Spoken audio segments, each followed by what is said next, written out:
Hello সবাইকে, welcome back to our channel. তো আজকে হলো 1 জানুয়ারি।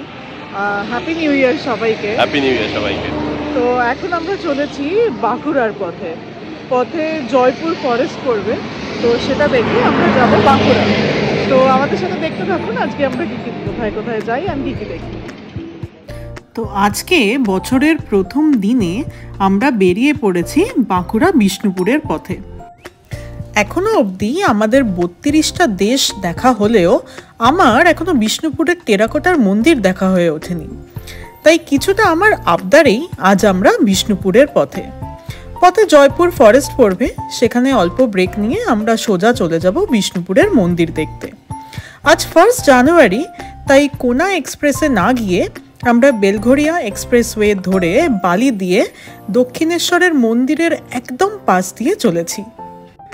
বিষ্ণুপুর প্রায় কলকাতা থেকে 132 কিলোমিটার দূরে, তাই যেতে অন্তত আমাদের 4-5 ঘন্টা লাগবে। মজার ব্যাপার হলো, রিসেন্টলি আমরা সাউথ কোরিয়ায় নামি আইল্যান্ড বলে একটা জায়গায় গিয়েছিলাম। সেখানে গিয়ে দেখলাম ইন্ডিয়াকে ডেডিকেট করে একটা মিউজিয়াম এবং প্রচুর টেরাকোটার জিনিস সেখানে ডিসপ্লে ছিল। এরকম প্রচুর ইন্ডিয়ান জিনিস লন্ডনের অনেক মিউজিয়ামেও দেখা যায়। আর আমাদের সাউথ কোরিয়ার ভিডিও কিন্তু এই চ্যানেলেই আপনারা দেখতে পেয়ে যাবেন।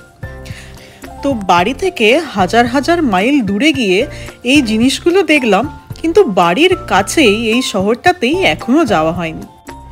কথায় আছে না, ঘর কি মুরগি ডাল বরাবর, সেটাই হয়েছে আমার সাথে।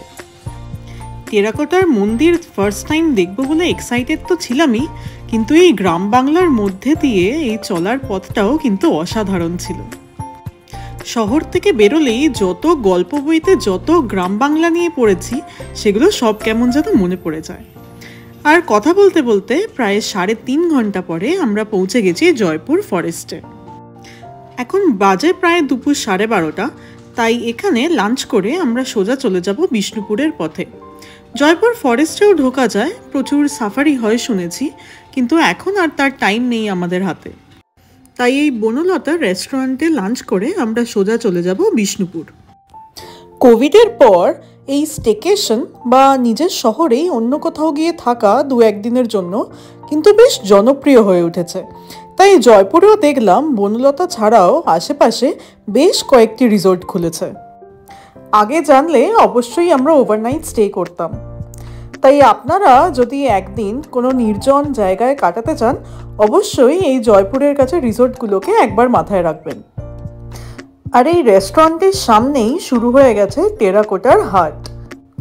নানান ধরনের টেরাকোটার জিনিস, যেমন বোতল, ঘর সাজানোর জিনিস এবং এই ফেমাস টেরাকোটার ঘোড়াগুলি সবই ছিল এখানে। তো কিছুক্ষণ আমরা এই মার্কেটে কাটিয়ে আমরা সোজা চলে গেলাম বনলতা হোটেলের মধ্যে, আর এখানেই হবে আজকে আমাদের লাঞ্চ।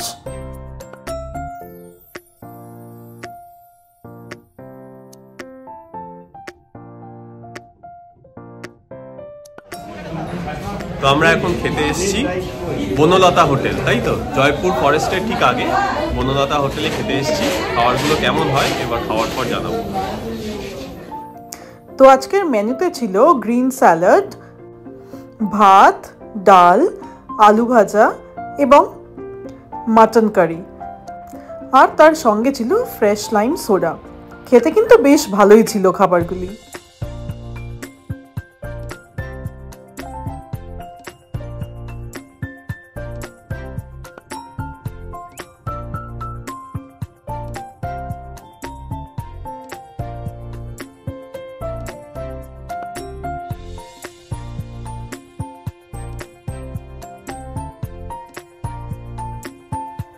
তো এই বনলতা কিন্তু একটি রিসোর্ট, তাই রেস্টুরেন্ট ছাড়াও ওদের থাকার জায়গাও আছে।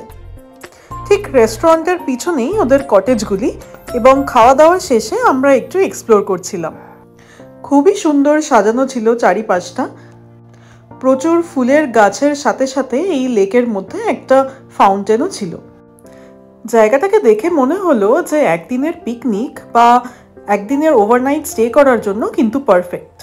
বাই দ্য ওয়ে, এটা কিন্তু কোনো স্পন্সার্ড ভিডিও না, আমাদের নিজেদের এক্সপিরিয়েন্স থেকেই আমরা বলছি।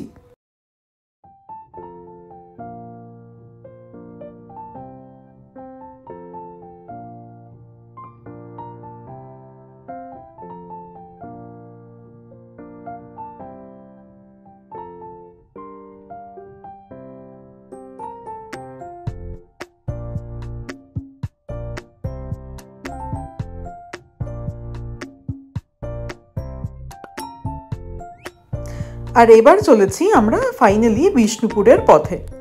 বিষ্ণুপুর এখান থেকে 8 থেকে 10 কিলোমিটার দূরে, আর যেতে মোটামুটি 14 থেকে 15 মিনিট লাগার কথা। তার মধ্যে কিছুটা রাস্তা পুরো এই জঙ্গলের মধ্যে দিয়ে যেতে হয়, অর্থাৎ দুপাশে জঙ্গল এবং মাঝখানে রাস্তা।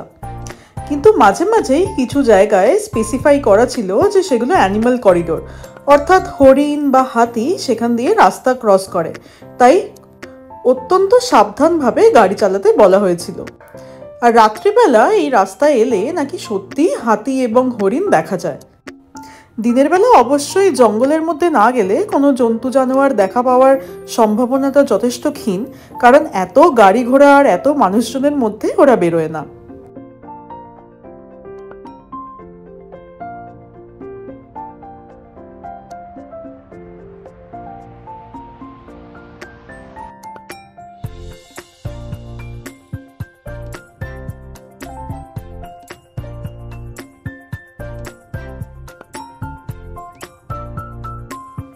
আর এই চলে এসেছি আমরা বিষ্ণুপুরে। এই টেরাকোটার গেটটা দেখেই বুঝবেন যে বিষ্ণুপুরে আপনি প্রবেশ করে গেছেন। আর আজকে আমাদের ফার্স্ট টেম্পল হলো মদন মোহনের টেম্পল। বিষ্ণুপুরে কোথায় কি টেম্পল আছে সেগুলো জানার জন্য এই ম্যাপটা কিন্তু ভীষণ হেল্পফুল। আপনাদের যদি একটা ক্লিয়ার আইডিয়া থাকে যে কার পর কোন মন্দিরে যেতে হবে বা কার পাশে কোন মন্দির, সেটার জন্য এই ম্যাপটা যদি একবার ডাউনলোড করে নেন বা কোনো লোকাল শপ থেকেও আপনারা বিষ্ণুপুরের কোনো লোকাল ম্যাপ যদি কিনে নেন, তাহলে কিন্তু খুব হেল্পফুল হবে। আর আজকে আমাদের প্রথম গন্তব্য হলো মদনমোহন টেম্পল। যেমন বলছিলাম যে টেরাকোটার মন্দির আমি আগে কখনো দেখিনি, তাই ঢোকার সাথে সাথে এত ইন্ট্রিকেট কাজ করা মন্দির দেখে আমি তো আপ্লুত। এবং এরপরে যত মন্দিরেই গেছি সবেতেই দেখেছি যে তাদের হিস্ট্রি নিয়ে বেশ ওখানে ভালো করে লেখা ছিল। মদনমোহনের মন্দিরটি 1694 সালে মল্ল রাজবংশের 53তম রাজা দুর্গা সিংহ দেব দ্বারা তৈরি হয়েছিল। মল্ল রাজাদের অভিভাবক দেবতা মদন মোহনকে প্রতিষ্ঠিত করার জন্য এটি তৈরি করা হয়। মন্দিরটিতে 3 দিকে 3টি খিলানযুক্ত প্রবেশদ্বার রয়েছে, যা একটি বারান্দায় খোলে। সেখান থেকে আরেকটি প্রবেশপথ মূল গর্ভগৃহে পৌঁছয়। পুরো কাঠামোটি ছাদসহ টেরাকোটা ইট দিয়ে তৈরি। মন্দিরের প্রবেশপথের উপরে মহাভারতের যুদ্ধের অসাধারণ টেরাকোটার কাজ দেখা যায়। অন্য মন্দিরগুলিতে সাধারণত রামায়ণের যুদ্ধ দৃশ্য দেখা গেলেও এখানে মহাভারতের কাজ কিন্তু আলাদাভাবে নজর কাড়ে। বেশিরভাগ টেরাকোটা মন্দিরের তুলনায় মদনমোহন মন্দির এখনও একটি জীবন্ত মন্দির। এর গর্ভগৃহে আজও মদনমোহন এবং রাধার পূজা হয়। মদনমোহন মন্দিরটি যে বিষ্ণুপুরের মূল মন্দির ক্লাস্টার আছে সেখান থেকে প্রায় 1 কিলোমিটার উত্তরে অবস্থিত, তাই এখানে তুলনামূলকভাবে অনেক কম ভ্রমণকারীরা আসে। তবে এখানে যে টেরাকোটার অসাধারণ কাজ রয়েছে তার জন্য এটি অবশ্যই ভ্রমণ তালিকায় রাখার মতো। মদনমোহন মন্দির দেখার পর তার সামনে যে টেরাকোটা হাটটি বসে সেখান থেকে কিছু অল্প স্বল্প কেনার পর আমরা সোজা চলে গেলাম লালবাগের দিকে। 1881 সালে উপেন্দ্রনাথ ঘোষ বিষ্ণুপুরের মহকুমার শাসক হয়ে আসেন। তার সময় এই লালবাগ সংস্কার করা হয়। তখন কিছুটা খোদাই করার পর দেখা যায় যে নিচে একটি পরিত্যক্ত লোহার খনির বুজে যাওয়া অংশ রয়েছে। আমরা যাকে লালবাগ বলে জানি সেটি আসলে একটি পুরনো লোহার খনি। 2-3 হাজার বছর আগে এই লালবাগ এবং তার আশেপাশের অঞ্চল একটি লোহার খনি হিসেবে ব্যবহৃত হতো। তবে লালবাগকে ঘিরে আরেকটি কাহিনী প্রচলিত রয়েছে। কথিত আছে লালবাই নামে এক মহিলাকে এই বাঁধে ডুবিয়ে হত্যা করা হয়েছিল এবং তার থেকেই এর নাম হয়েছে লালবাগ। তবে এই কাহিনীর পক্ষে এখনো পর্যন্ত কোনো প্রমাণ পাওয়া যায়নি। লালবাগের আরেকটি উল্লেখযোগ্য দিক হলো বিষ্ণুপুরের যে মল্ল রাজাদের প্রাচীন পাথরের দুর্গামূর্তি এখানে বিসর্জন দেওয়া হয়েছিল। লালবাগ তাই ইতিহাস ও কাহিনীর এক অনন্য সাক্ষী। লালবাগের আশেপাশেও কিন্তু কয়েকটি মন্দির আছে, যেমন ছিন্নমস্তার মন্দির, কিন্তু সেগুলি কিন্তু টেরাকোটার নয়।